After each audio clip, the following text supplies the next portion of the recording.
भाई एक सीधा सवाल, सुबह उठते वक्त फील होता है कि बॉडी में जान नहीं है, या लगता है कि रात भर सोए फिर भी एनर्जी जीरो है? जिम जाते हो तो मसल बन रही है, या सिर्फ स्वेट आ रहा है और कुछ नहीं हो रहा है? मूड अच्छा रहता है या बिना किसी रीजन के इरिटेट होते रहते हो? अगर इनमें से कोई भी चीज तुमसे मैच करती है तो भाई ये लेजीनेस नहीं है, ये टेस्टोस्टेरोन की प्रॉब्लम है। और बुरा ये है कि आज के जनरेशन में ये प्रॉब्लम एपिडेमिक लेवल पर पहुंच गई है। रिसर्च क्लियरली कहती है कि हर जनरेशन का एवरेज टेस्टोस्टेरोन लेवल पिछली जनरेशन से काफी नीचे जा रहा है।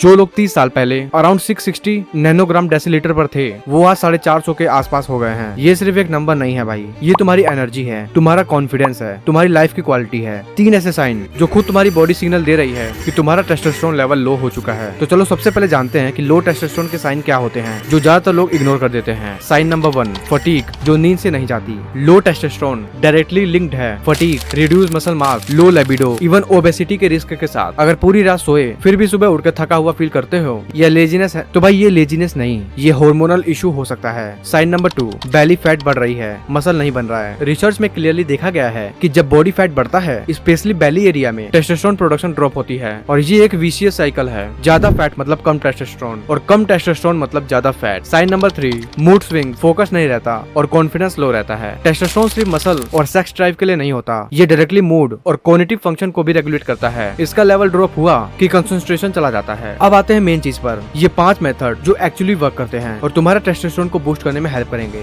मेथड नंबर 1, बॉडी फैट कम करो। भाई लोग जिम जाते हैं मसल बनाने के लिए, लेकिन रियल रीजन ये होना चाहिए कि बॉडी फैट कम करो। स्टडी में देखा गया है कि सिर्फ 5% वेट लॉस से भी टोटल टेस्टोस्टेरोन में इंक्रीज ला सकता है। जो लोग 9 से 10% वेट लॉस कर लेते हैं, उनका टेस्टोस्टेरोन 84 नैनोग्राम डेसीलीटर तक बढ़ सकता है बिना किसी सप्लीमेंट के, क्योंकि fat cells specially belly fat एक एंजाइम प्रोड्यूस करता है जो टेस्टोस्टेरोन को एस्ट्रोजन में कन्वर्ट करता है। जितना ज्यादा फैट उतना ज्यादा कन्वर्जन, उतना कम अनयूजेबल टेस्टोस्टेरोन। तो इसका सोल्यूशन सिंपल है, कैलोरी डिफिक्ट में रहना, प्रोसेस्ड फूड अवॉइड करना और कंसिस्टेंट एक्सरसाइज, क्योंकि वेट लॉस का मतलब ज्यादा टेस्टोस्टेरोन होता है। मेथड नंबर 2, सही टेस्टोस्टेरोन बूस्टर लो। भाई आजकल मार्केट में टेस्टोस्टेरोन बूस्ट करने के नाम पे बहुत सारे प्रोडक्ट्स आ गए हैं, और होनेस्टली इनमें से 90% या तो काम नहीं करते या उनका साइड इफेक्ट इतना बुरा होता है, मतलब फायदा कम और नुकसान ज्यादा। इसलिए एक रूल याद रखो, जो भी लो वो नेचुरल इंग्रेडिएंट से बना होना चाहिए। सिंथेटिक कंपाउंड्स और स्टेरॉइड्स शॉर्ट टर्म में रिजल्ट दे सकते हैं, लेकिन लॉन्ग टर्म में बॉडी की खुद की टेस्टोस्टेरोन प्रोडक्शन परमानेंटली डैमेज हो जाती है। एक प्रोडक्ट जो मैं जेन्युइनली रिकमेंड करूंगा वो है मेंश्योर का टेस्टोस्टेरोन बूस्टर, और ये मैं इसलिए रिकमेंड कर रहा हूँ क्योंकि इसका बेनिफिट्स क्लियरली देखा जा सकता है। इससे टेस्टोस्टेरोन लेवल बढ़ता है। इसका मेन इंग्रेडिएंट गोखरू है, जो डायरेक्टली टी लेवल को नेचुरली बूस्ट करता है बिना किसी सिंथेटिक हार्मोन के। सेक्स ड्राइव इंप्रूव होती है। नेशनल लाइब्रेरी ऑफ मेडिसिन की रिसर्च के अकॉर्डिंग जो मैन 1500 मिलीग्राम गोखरू रेगुलरली लेते हैं, उनमें सेक्सुअल सेटिस्फेक्शन और स्टेमिना में क्लियरली इंप्रूवमेंट आता है। रिलेशनशिप में टेंशन कम होती है और कॉन्फिडेंस बढ़ता है।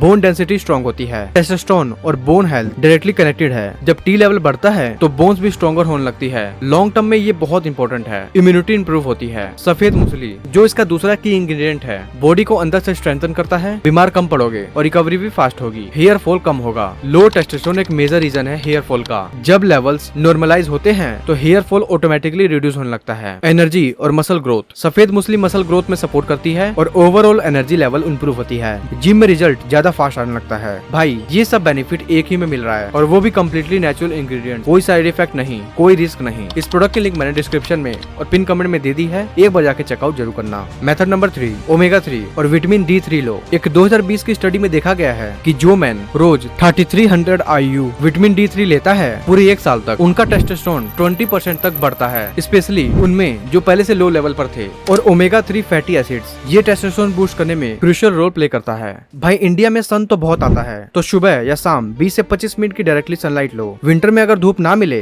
तो विटामिन D3 सप्लीमेंट ले लो। Method number 4, resistant training plus में HIIT। देखो कार्डियो अच्छा है हार्ट के लिए, लेकिन अगर टेस्टोस्टेरोन चाहिए तो वेट उठाओ। रेजिस्टेंस ट्रेनिंग जैसे वेट लिफ्टिंग टेस्टोस्टेरोन लेवल को शॉर्ट टर्म के लिए बूस्ट करता है, और HIIT भी बहुत इफेक्टिव है, लेकिन ओवर ट्रेनिंग से बचना जरूरी है, क्योंकि एक्सेसिव एक्सरसाइज टेस्टोस्टेरोन को अपोजिट डायरेक्शन में ले जा सकता है। कंपाउंड मूवमेंट्स जैसे स्क्वाट्स, डेडलिफ्ट और बेंच प्रेस सबसे ज्यादा इफेक्टिव है, क्योंकि ये लार्ज मसल ग्रुप एक्टिवेट करता है, और इन मसल का एक्टिवेशन टेस्टोस्टेरोन रिलीज के साथ डायरेक्टली कोरिलेटेड है। वीक में 3 से 4 दिन 45 मिनट का फोकस स्ट्रेंथ सेक्शन करो, बस इतना काफी है, ज्यादा करने की जरूरत नहीं है। मेथड नंबर 5, बीपीए अवॉइड करो और स्लीप को सीरियसली लो। ये दो चीज जो लोग कभी भी सीरियसली नहीं लेते, और टेस्टोस्टेरोन साइलेंटली क्रश होता रहता है। अब जानते हैं बीपीए क्या होता है। बीपीए प्लास्टिक वाला केमिकल। बीपीए कुछ प्लास्टिक कैंस और फूड पैकेजिंग में होता है। वो हार्मोन्स को डिस्टर्ब करता है और टेस्टोस्टेरोन प्रोडक्शन को भी इनहिबिट करता है। रिसर्च बताती है कि रेगुलर बीपीए एक्सपोजर 6 महीने में टेस्टोस्टेरोन लेवल को काफी हद तक ड्रॉप कर सकता है। प्लास्टिक बॉटल्स में पानी पीना बंद करो। माइक्रोवेव में प्लास्टिक कंटेनर यूज मत करो। कैंड फूड का यूज बिल्कुल कम करो। नेक्स्ट हमारा स्लीप। बॉडी टेस्टोस्टेरोन प्रोड्यूस तब करती है जब तुम सो जाते हो। उस समय लेवल पीक पर रहता है और पूरी स्लीप के दौरान वैसे ही रहता है जब तक तुम उठ नहीं जाते हो। अगर तुम सिर्फ 5 घंटे की नींद लेते हो तो इससे 15% तक टेस्टोस्टेरोन ड्रॉप हो सकता है।